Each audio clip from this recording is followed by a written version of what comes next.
So this session today is covering our element 7, observation and progress monitoring, and this is coming from our ecosystem approach to developing the foundation of reading in the early years, which is a lovely course if you have not already had the chance to take it.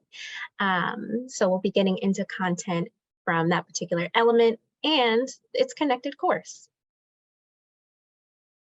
And so I am one of your facilitators this afternoon. My name is Lethea Lipscomb. I'm a birth to pre-K facilitator with the Rollins Center for Language and Literacy at the Cox Campus. And I've spent the past 11 years in education. I'm currently in my 12th year, loving it. And my favorite thing is just witnessing like children's growth over the course of the year. I love when they hit those little mini milestones. And one of my self-care things is I love to intentionally slow down and just rest, y'all. Like self-care. Take that time to take care of yourself. So I'm gonna pass it off to my colleague and my co-facilitator. Good afternoon, everyone. We really do appreciate you joining us today. This is the first time I have presented in one of the year-long journeys, but I have been behind the scenes for many of the other ones, so I'm excited to be able to share with you guys today. And I've been with Rollins Center for 10 years now and 31 years in this field, but it's the relationships to me that are everything. The relationships with my colleagues, the relationships with children, the relationships with families. That's all what I really love about my job. And then just looking into these little bitty kiddos' faces and knowing that they feel valued, that they feel loved, that we have a connection. Those are the things that just mean so much to me. And I, like Lethea, am all about taking care of myself, but I love to read. That is what I do most evenings. That's what I like to do on my free time. I also love to walk and I like to meditate. So I'm looking forward to sharing with you guys today. Alrighty, so we do want to get to know who is joining us this afternoon. So you'll see a poll that'll come up on your screen, and it'll ask you if you're a Cox Campus member, what best describes your current role, if you've taken the Monitoring Children's Progress in Language and Literacy in the early years. So go ahead and take a moment to fill that out real quick for us, just so we can kind of see who we've got here joining us today. So again, the roll call questions should pop up on your screen. For those of you who are just joining us, there's a few questions to answer around being a Cox Campus member, what your current role is, and if you've taken the course before. And feel free to drop in the chat and let us know if you're an infant teacher, toddler teacher, preschool, pre-K, what have you. And if you are a coach, like what age groups you're coaching. And I see we've got some parents with us too, like let us know like the age range of the littles that you have. But I'm seeing a lot of teachers are joining us this afternoon. We've got some coaches, a couple parents, and a couple that are others. So feel free to also drop that in the chat too, so we can create community and see who's in the room.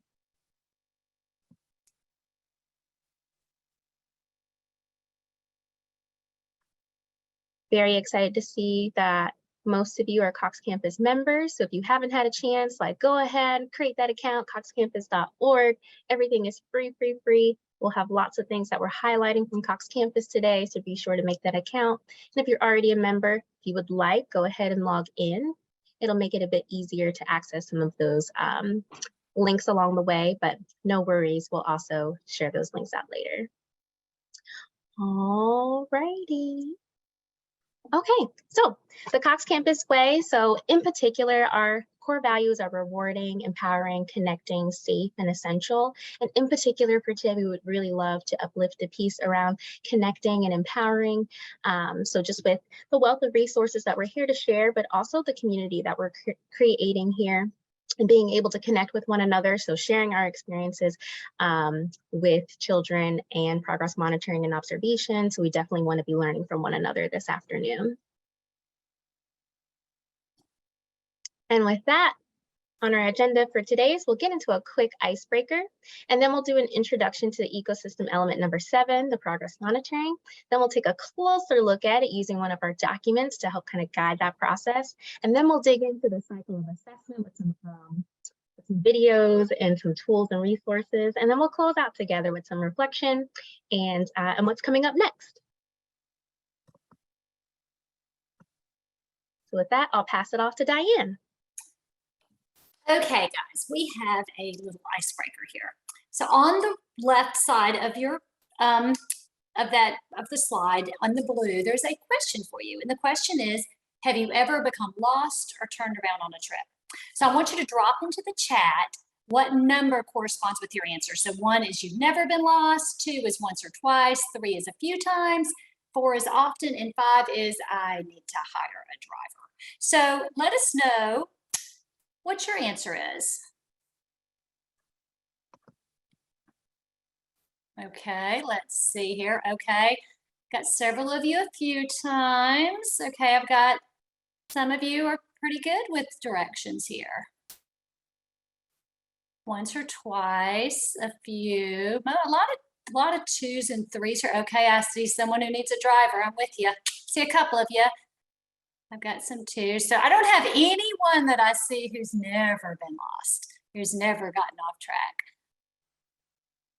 Make sure everyone's had a opportunity. Yep, some 2s, some 3s. Okay, so we got a pretty good mix here. So let me tell you a little bit about my navigational skills. So my husband always says if I were a migrational animal, I would have been extinct a long time ago. A little story to illustrate this. Probably 28 years ago, I was taking a little day trip from Athens, Georgia, where I live, into Atlanta. And I had my very young toddler in the car and my mom in the car, and we were going to Atlanta to spend this fun mother-daughter day together shopping and having lunch, and we had a lovely day. Got back in the car, left on our merry way to go home, and we're just talking and laughing and visiting. And about an hour and a half into the trip, I was like, gosh, I feel like we should have turned off by now. And so I'm looking around and nothing looks familiar, nothing I've never seen before. And it doesn't to my mom either, which is probably because I inherited her lack of directional sense. So we're looking around, can't figure out where we are. We pull off at the nearest exit and I go to a gas station and I rolled in my window and there's this nice gentleman there. And I said, excuse me, sir, can you tell me where I am? And he names this town, which I've never heard of before. And I said, well, where is that? And he said, ma'am, you're in Alabama. So I had not reversed my direction. So Athens is northeast of Atlanta. So I was going southwest. And when we left Atlanta, continued to go southwest into the state of Alabama. So then I had a 5-hour drive ahead of me. So I am not often. Before GPS, I was probably often. GPS has certainly helped. That whole north-oriented thing that my husband does where he's driving and the arrow's going a different way, I can't do. I need the arrow to go the direction that I'm going. But so that just tells you, so I think I'm probably a few times often now, even with GPS, and it certainly has not helped my innate sense of direction because I don't have to think about it anymore. But you might be asking, why did she do this icebreaker? What does this have to do with progress monitoring? So we are going to go to the next slide. And you will see the lovely Lethea on this slide, and we're going to let her explain to us what this has to do with progress monitoring. Take it away, Lethea.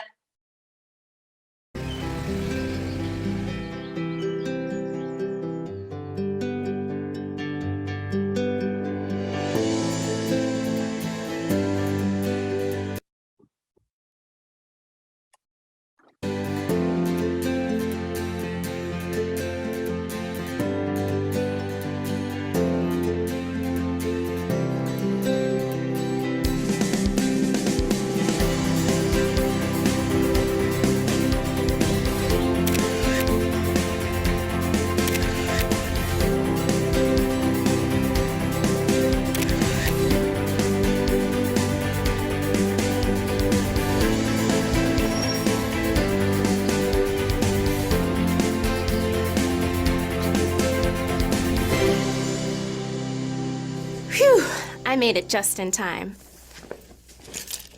Don't you just love a good road trip? Hi, I'm Lethea.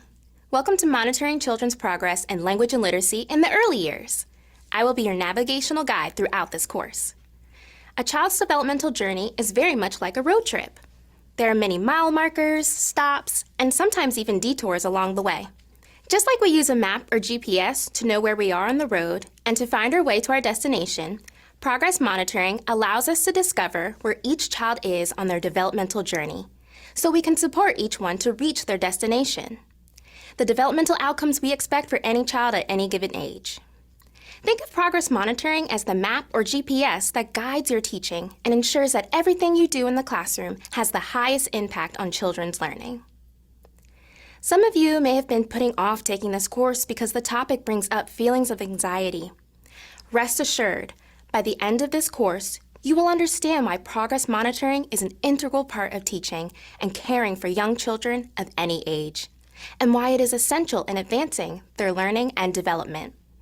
Once you understand how to use this powerful roadmap, you will wonder how you ever taught without it. Buckle up and let's hit the road. So that is the very first step and the very first lesson of the Monitoring Children's Progress in Language and Literacy in the Early Years course. And Lethea is the facilitator for that course. So when you take that course, if you have not done so already, you will get to have her guide you through the entire course. So that just kind of shows that link to why we asked that question. So just like when we use a roadmap on a trip to know where we are and how to navigate to our desired destination, when we monitor children's progress, it allows us to discover where children are in their development so that we can support them in reaching their destination. So we are going to look at the next slide. And here you've got, oh, go back one, Shantae, I'm sorry. There you go, thank you. And we have Shantae and Toki behind the scenes today helping us with all things tech and making everything run for us. So they're a huge part of us getting this out to you today. So this is the map of the 9 essential elements of a relationship-based, language-rich ecosystem. And you have seen this. If you have been in any of our year-long journeys before or on several of our courses, you may have seen this before, this span. And it's divided into 3 clusters that are all color-coded. So the blue clusters, those are the elements that are around climate. And we've been going through these this year. Then you get to the gold yellow ones, and those are around content. And today we are moving into the connection clusters. And today specifically, the content is around progress monitoring and observation. And this document will be linked in your chat. It will also come to an email. All of our documents we discussed today will be sent in an email along with your certificate after you participate today. So don't worry if you can't grab it today. And back to Lethea. All righty, thanks, Diane. So what you see here on the screen right now is our closer look at the ecosystem elements document. And for each of our elements, we've got this lovely tool to help kind of walk you through the different components of the particular element to help us dive a bit deeper. So what I would love to do with our time together, looking at the element guidance for observation and monitoring of children's progress, is to take a look at the information you see under what is it and why does it matter. So we've got an overview here, and then also just like some of those research tidbits added in there. And as you're reading, I would love for you to drop into the chat any particular words or phrases that really stick out to you, or just anything from this particular portion of the page that resonates with you. And so I would love for us to do a text rendering activity together and just dropping those different things in the chat, and we'll kind of read them off to kind of see you know, what kind of poem that we create, or just kind of seeing some similarities that we're kind of pulling out from observation and monitoring of children's progress. So I'll give you just a moment to kind of scan, read through, and again, drop into the chat any words or phrases that really stick out to you or resonate with you from the descriptors here on this element. All right, so some of the phrases that are coming up in the chat so far are focus on language and literacy, observation, nurturing relationships, cyclical, reflect, use their findings to inform, to plan and implement learning experiences, observation, families equal partners, So already I'm seeing some similarities across the relationship piece, whether with children or with families, and the observation around language and literacy development. See that a couple times. And Elena, I see your comment around, are these documents in Spanish? We don't have this one in Spanish, but we do have some of our other documents on Cox Campus in Spanish, but this one just available in English at this time. That's a great question. Some additional ones are supportive action, identifying additional needs.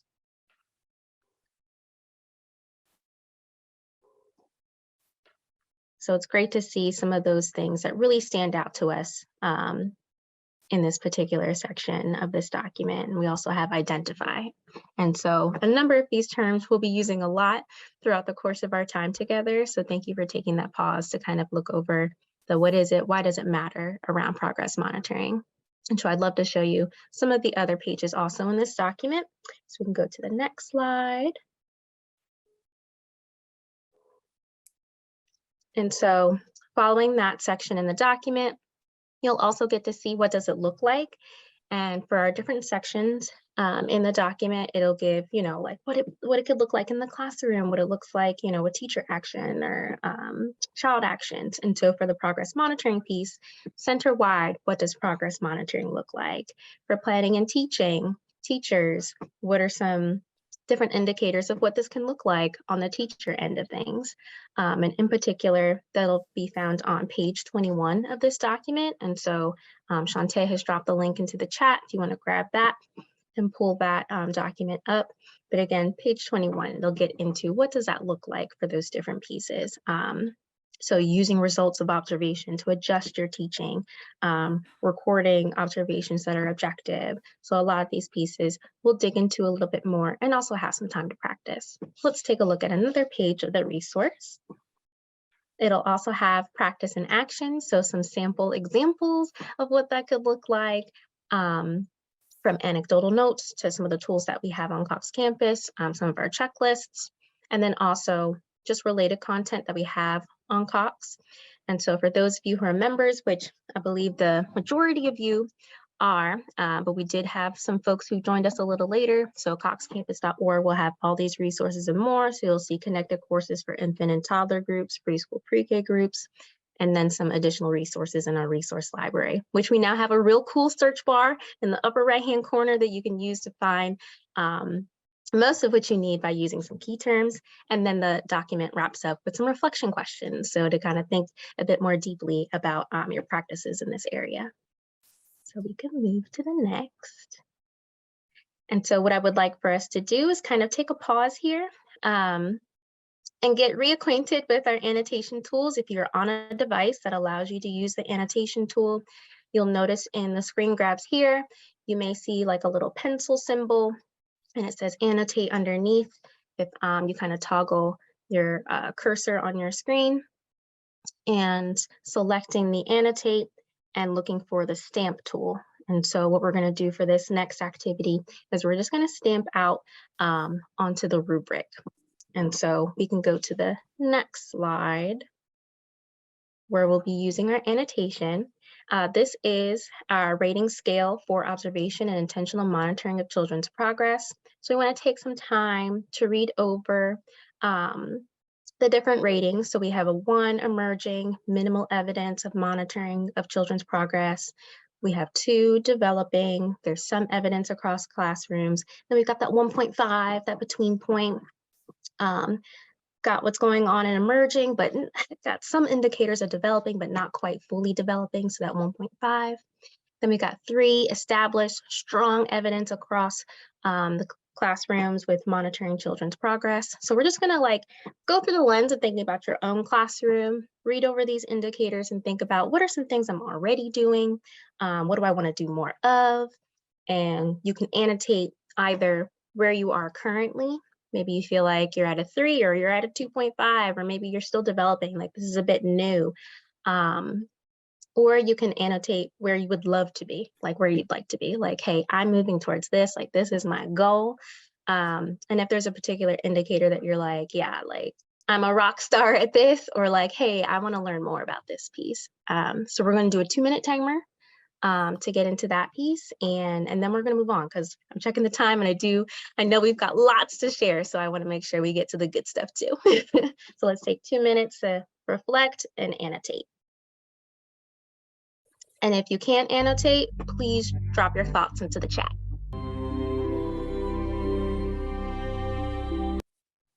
All right, thank you all so much for taking that time to pause and kind of review those different ratings for observation and intentional monitoring of children's progress. And for those of you just joining us, we are going to be getting into the cycle of assessment right after this. I'm noticing a nice cluster around observing during different parts of the day and documenting observations, but needing to lean more towards getting more consistent with that piece.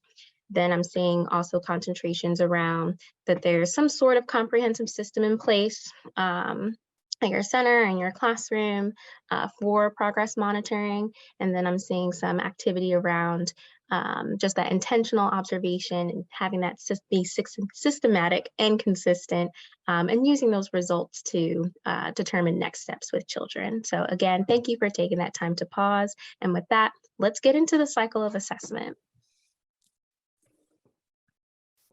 Okay, guys, so for the rest of this session, we are going to be focusing on the cycle of assessment. And we have a picture of our assessment cycle up on the screen. And so I just want to explain that, here at the Rollins Center and Cox Campus, all of our focus is on everything language and literacy. But this assessment cycle, you can use this across all areas of development with all the children you teach. So today, of course, our lens is on language and literacy because that's what we do, but know that you can take this with you and use it for everything. So some key things to think about is that assessment's not like this one and done thing, and it's not this extra thing that you do. Instead, it's an ongoing cycle, and it's embedded into your routines, it's embedded into your learning activities, it happens throughout your teaching day, it happens all year long. It's a very systematic and very deliberate way of collecting information about how children are developing and how they're learning so that you can refine your teaching to support them in reaching their developmental goals. And so this particular document will also be dropped in the chat as well as it will be emailed to you. So let's move to the first stage or the first phase in the next slide of our of this cycle. So the first phase is setting a clear destination. And this is our learning goals. This is really figuring out what are our end of the year developmental expectations for the children that we're teaching. So we are going to set a clear destination. So when you are going on a trip, you need to know the destination you're going in order to plan effectively. You've got to know where you want to go in order to know how to plan to get there. So for progress monitoring to be successful, it's really critical that we understand and we're very familiar with developmental goals and objectives for the children that we teach, because those are our destination. That's where we want to be. So at Rollins and Cox, remember our focus is on language and literacy. And so every state has early learning standards that indicate where children are expected to be or what they're expected to know by the end of the year. And at the Rollins Center, we have created a document, and this document outlines children's destinations, where they should be in the areas of language and literacy from birth all the way to 5 years of age. And it aligns with our state standards in Georgia, as well as other nationally used comprehensive assessments like the TSG and the WSO.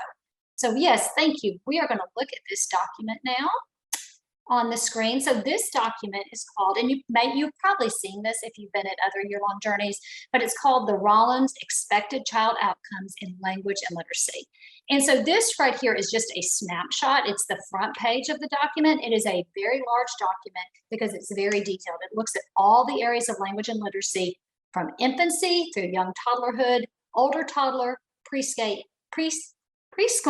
and pre-K. So it shows the developmental journey from infancy through 5 years of age, and it highlights end of the year goals. So these end of the year outcomes, these are the destinations. This is where we want to support children in being at the end of the year.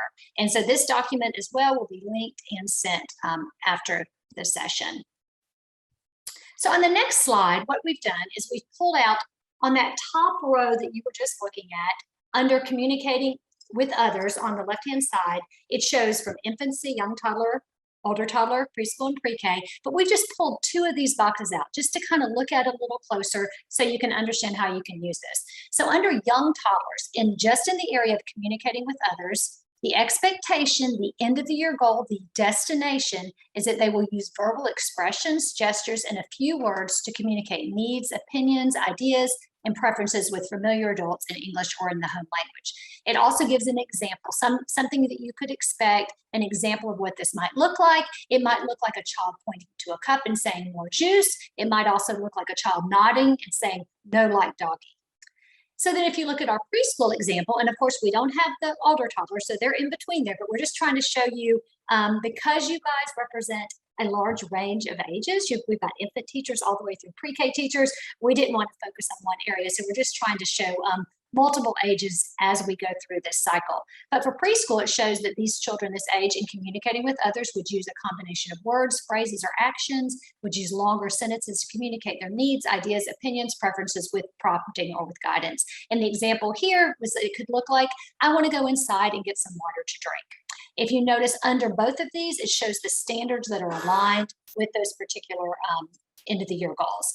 So now you know your end of the year destinations, you can ask yourself questions and you can say, where are my children along this journey to reaching this goal? How are they communicating their needs?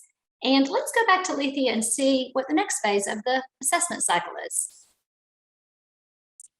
All right, so in this next portion of the cycle of assessment, we're going to get into implement learning activities. So with Diane, thought about the learning goal, like what's the destination that you want to get to by the end of the year.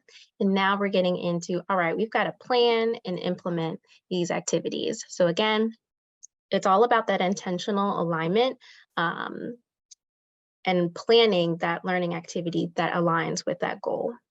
So again, clear destination, knowing where children should be in their development, those expected outcomes we just took a look at, asking questions to determine, all right, like, what do I want to know about their learning and their progress? And then we get into planning those learning experiences and implementing those learning experiences that support the learning goal and provide opportunities to assess their progress as you are implementing those learning activities.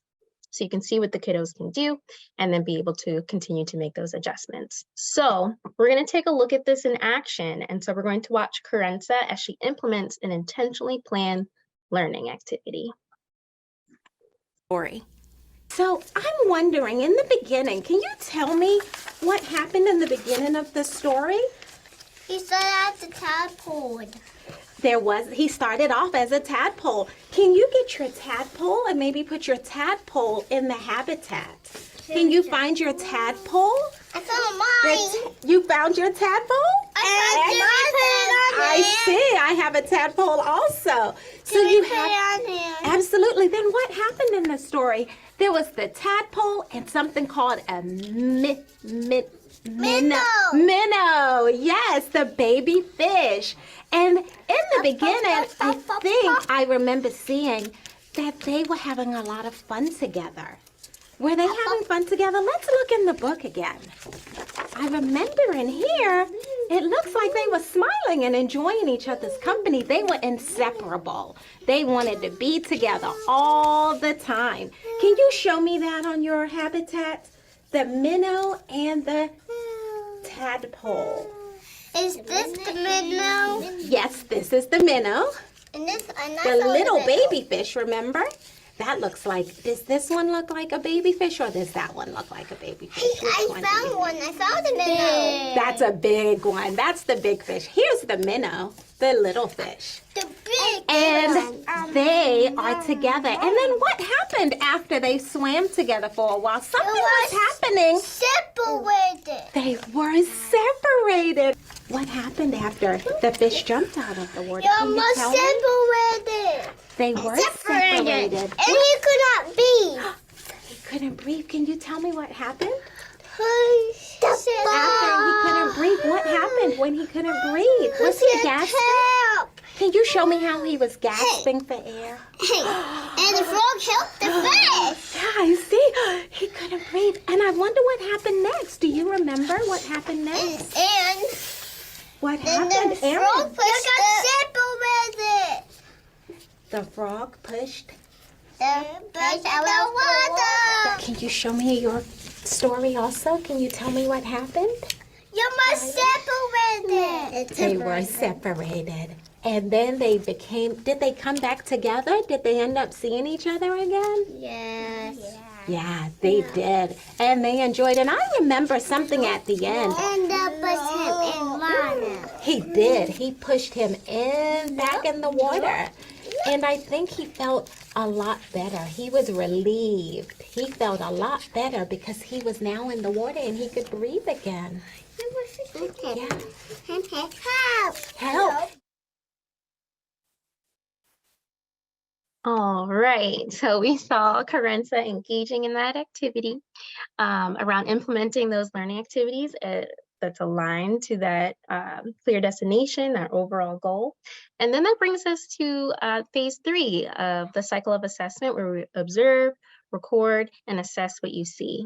And so there's 3 big characteristics of quality observations. And so that's going to be your keep it objective, once is never enough, and record what you observe.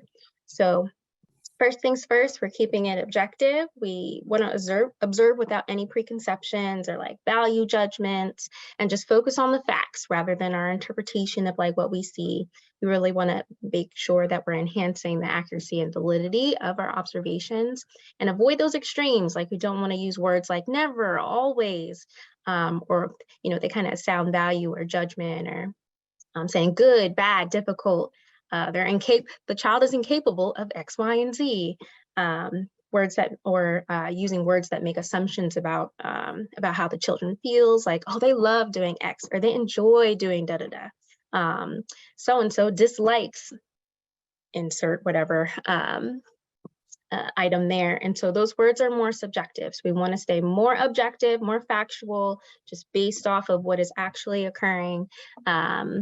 And then lean away from those subjective statements where we're really inserting opinion and jeopardizing our validity of our observations there. And so in addition to being objective, we also want to make sure that we're strength-based, coming from a strength-based perspective, and viewing children as competent observers, and observing them differently from viewing them in a negative light. So once is never enough. We want to observe at different parts of the day, throughout the day, and different parts of our week, because we know a single snapshot doesn't give us the truest picture there.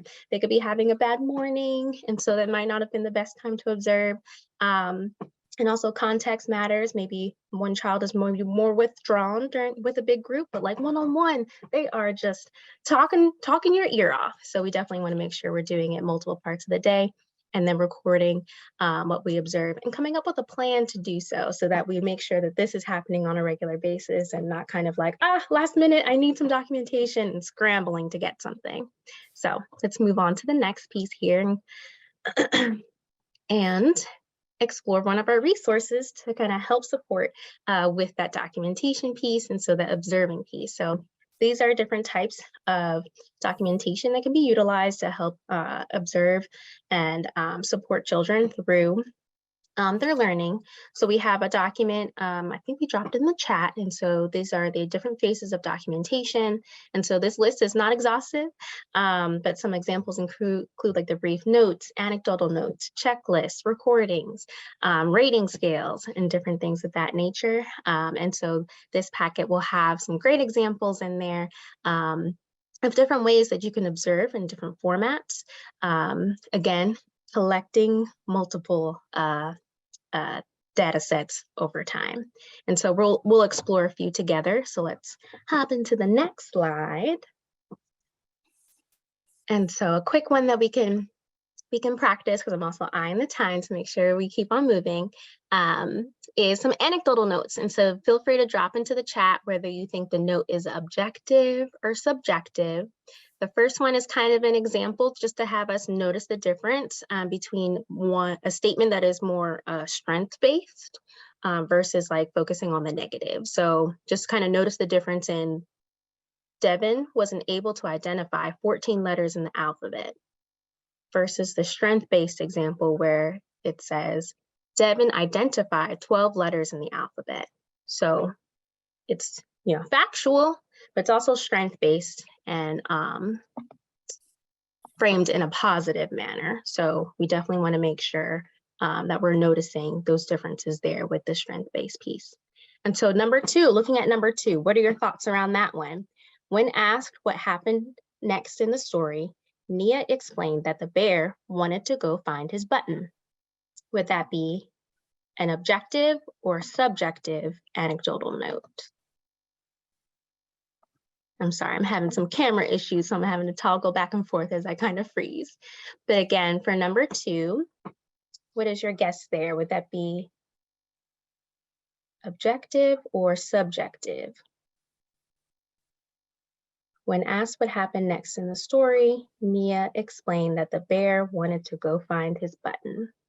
And so I'm seeing some guesses in the chat, and yes, it's objective. It's fact-based. It's just explaining what had occurred. And so the teacher could definitely go back and add some additional detail, but writing down some quick notes and maybe adding some more later could definitely be an option. So yes, objective.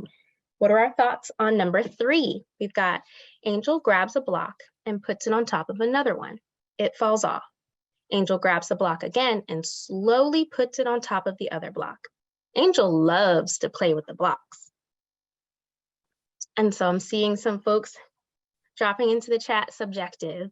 Yeah, and Robin noting in particular, the last line is subjective, and Elena points out the term loves. Yeah, that's definitely showing the feelings about a particular child and how they feel about something. And so, yeah, that last line is subjective. So leaving out that last line, it would make that particular comment more objective. So great catch there.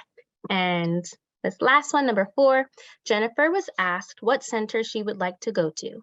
With an attitude, she went to the block center. So I see some commentary. Yeah, subjective, too subjective. Subjective, LOL. Yes, that one was more subjective. The teacher adding their own feelings on the particular child into that note with saying with an attitude. So definitely leaving out words such as that. So y'all did excellent with that. So let's keep on moving and dabble into some other pieces.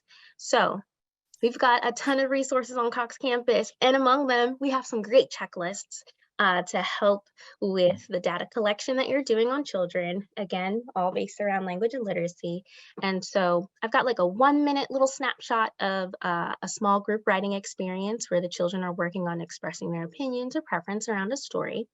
And so I've screen grabbed a portion of that checklist with some of the developmental stages for writing, and then the vocabulary and concepts of print. So any of these indicators you notice in this video clip, drop it into the chat.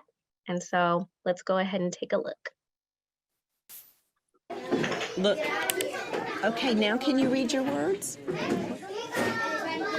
Yes. Okay, you said I like rainbow because it has shimmery mosquitoes. What comes after the Q? What comes after the Q? She is. 1 second. She is the.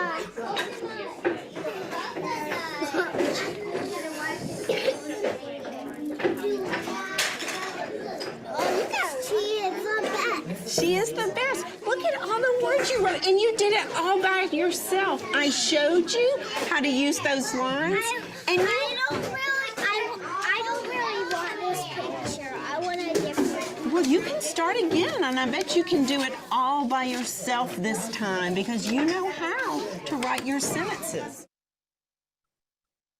All right. So again, what are some indicators that you notice? I know that was a very quick, very quick clip, but what are some things you notice? So I see some responses in the chat for developmental stages, definitely noticing uses left to right scribbling. So we saw the scribbles that the child had on the sheet, and then also they added on some more going from left to right. And then in terms of vocabulary and concepts of print, Yeah, definitely was using concepts of print. We noticed that the child was going from left to right, and they also were going from top to bottom when they were trying to squeeze in some more of their statements when they wanted to add in one more sentence there. So again, just getting our feet wet with some of the resources we have on Cox Campus. And so you'll notice that one, that link dropped in the chat as well. And Christine noting she was editing as she was revisiting her writing. Yes. So going back and making those revisions and adding on after interacting with her teacher. All right, let's move on to the next one, y'all. Okay, so like I said before, we've got lots of resources on Cox Campus, but this one's a great one. It's got all of our progress monitoring tools lumped into one document so that you can see the different uses. You can check out what age groups it's good for, the frequency, and then also like those child outcomes, overarching outcomes that it relates to. So this again, going from infant all the way to pre-K. So a great resource to have on hand. So we'll drop that one in the chat as well.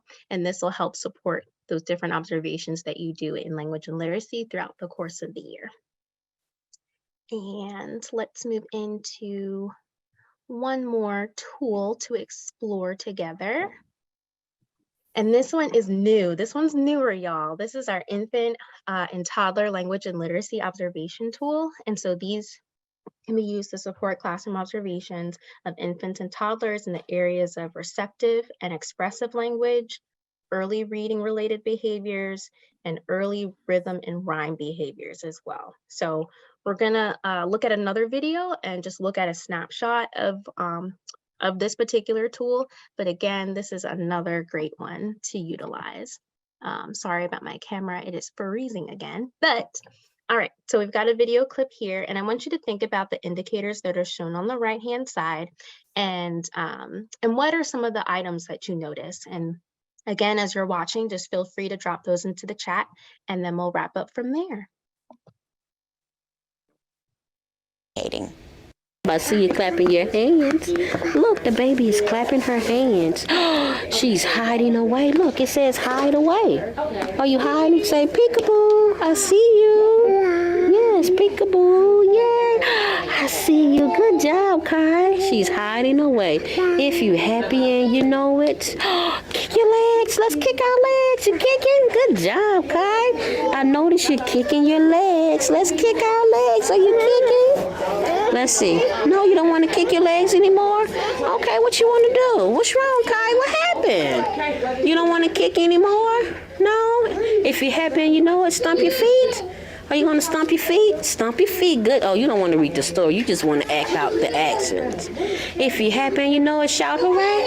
Hooray. Yeah. You want to shout hooray? Yeah. Good job. I notice you're shouting hooray. If you're happy and you know, you want to clap your hands? Bye-bye then. Okay, bye-bye. See you later, Kai.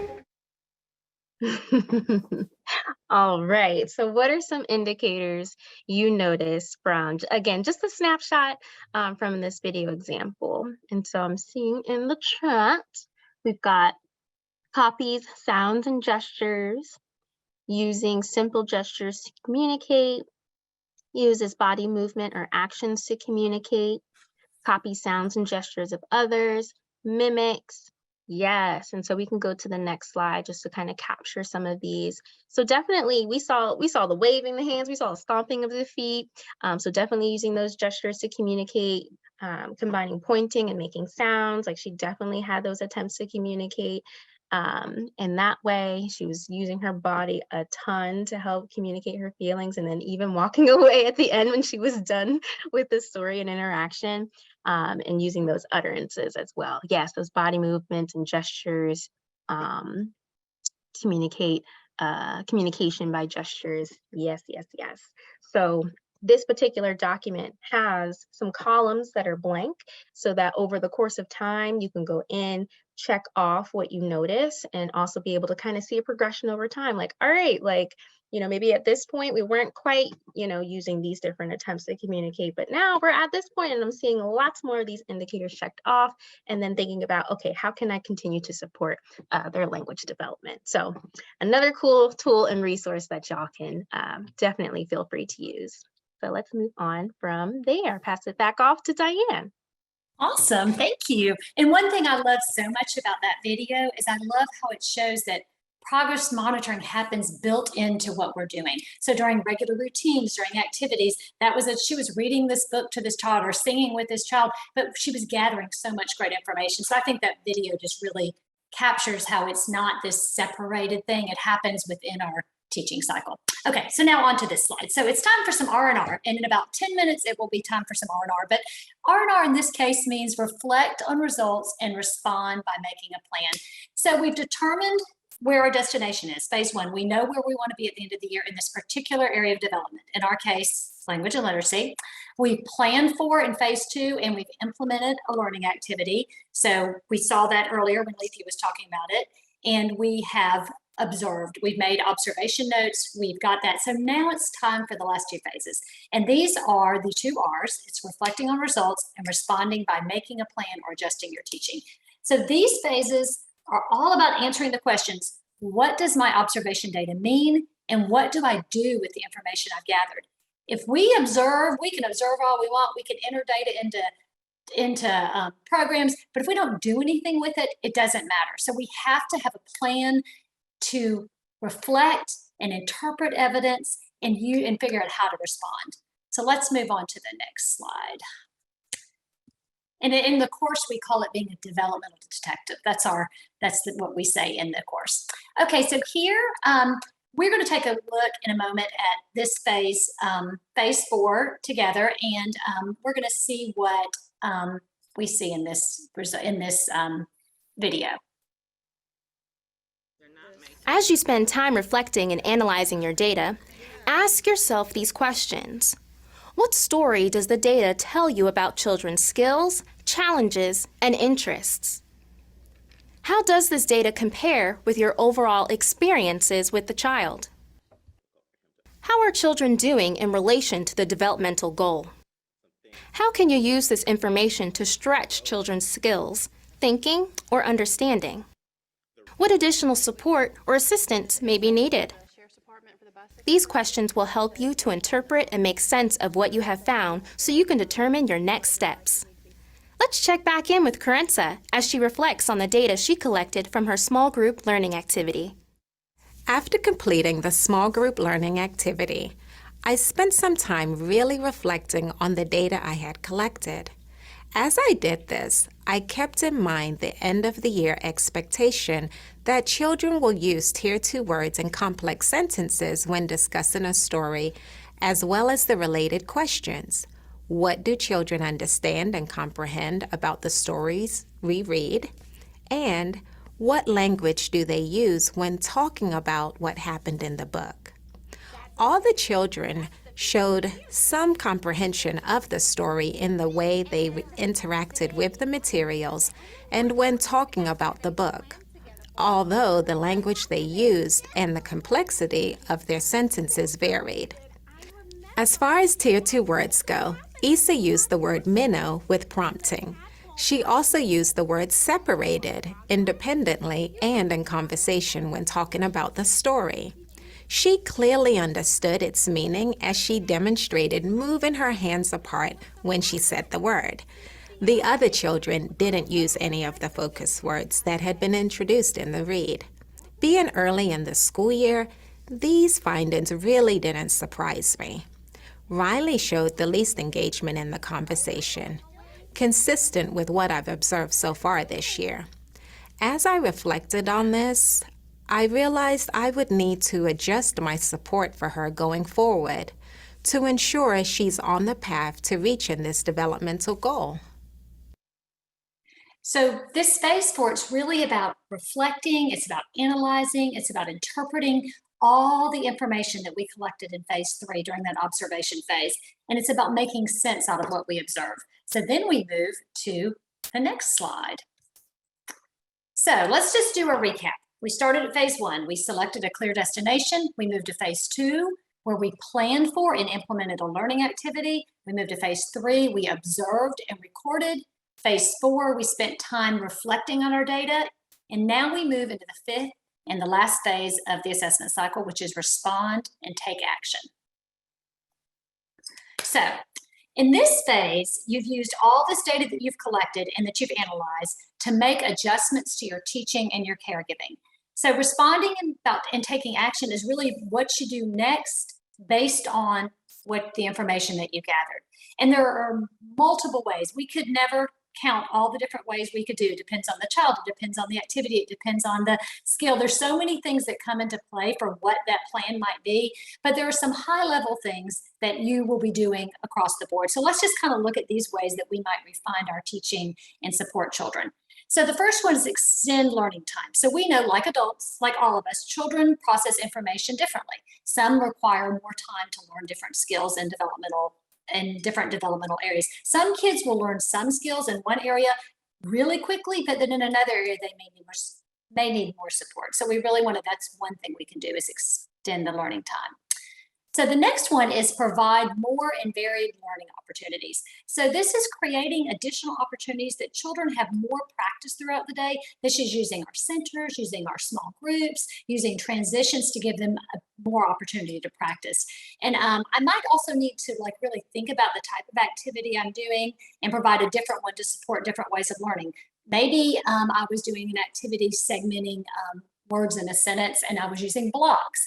And maybe after observing a child who wasn't able to do it, I realized that they were really distracted. Maybe they were distracted by the blocks. Maybe their fine motor skills weren't there. So maybe for that child, I do it, we practice doing it by clapping. We practice by doing tapping. So it's really figuring out what I need to do for those children and varying those opportunities. The other one is scaffolding learning. We can always go back and we can model and we can use guided practice. When we model, we think out loud and we explain what we're thinking. We're very explicit about why we're doing what we do.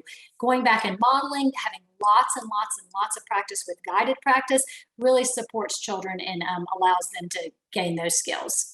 And then, of course, small groups. We've got lots of content on Cox Campus about small groups, but we can create groups with children with similar skills. Those kids, like if we've got a group of children, like the ones that weren't able to segment those words in the sentence, or maybe weren't able to blend those phonemes, we might have a small group with them specifically to work on those skills. We might also have a group with mixed abilities, because we might want to have some peer role models. Maybe we're reading a book and we want to have children that are able to explain the book and help support the comprehension around that. So using those small groups. And then the last one is taking immediate action. If any of you have taken our START course or our real-time course or our talk course, and those aren't the names, and those are the strategies. I'm sorry, they have other names. But if you've taken any of those, if you do those strategies, you know we have ladders, and those ladders are great for supporting children in the moment. So you might be doing the START read and you ask that open-ended question at the end of the reading, and maybe a child responds, but they just tell what happened in the story. They don't really answer your question. You were going to be planning what you need to do going forward, but you also, in the moment, you can flip back to the picture, point at the picture, ask them maybe close-ended questions, maybe give them some cues. So there's ways that we support. It doesn't always have to be what happens next. We are doing that, but in the moment, we can also take immediate action and provide that support. And then at that point, the cycle starts all over again, so that it continues throughout the school year. It's back to you, Lethea. Oh, I just looked at the clock. We got to talk fast. It is all good. All right. So with that, let's just take a pause to reflect, and feel free to share into the chat, because I am going to move on through these slides to respect your time. But we got a poll at the end too. We need to know what you thought of today's session too. But think about what inspires you. What have you tried that might inspire others to try out in their classroom? What will you try in the coming weeks? Or what questions do you have? So feel free to drop those into the chat, and I'm going to continue to move us along so that we can definitely end on time. But please, please, please share your thoughts in the chat with the other folks that are here. All right, and again, if you are new to Cox Campus, jump on to www.coxcampus.org and create an account. It is totally free. It's where you can find all of these lovely resources we discussed today, and also where you can take the progress monitoring course and more. And for those in the state of Georgia, you also get those Bright from the Start credits. And for our folks in other areas, we are branching out, and we do have some access for y'all as well. And so check us out on Cox Campus to see about that. And so we dropped the link in the chat, so grab that. And we can't wait to see you for our next sessions. We've got some more coming up. So April 19th, we've got supporting dual language learners. And on May 17th, we've got strong partnerships with families and our wrap up, because that'll be the last element on our essential elements for a language rich ecosystem. And be sure to check out our instructional coaching and K-3 tracks too. You can find out more about those on our events tab on the events page. And I'm going to jump in real quick, Lethea. Today, guys, we did like a Cliff Note version of the cycle of assessment and all the things. So please go to that course. It's a 3.5-hour course, but it goes very deep into everything we've talked about today. And we'll give you more information on that and lots of resources. And y'all can find us on social media at Cox Campus, I believe for most platforms. So there are different spaces where we can continue the conversation as well.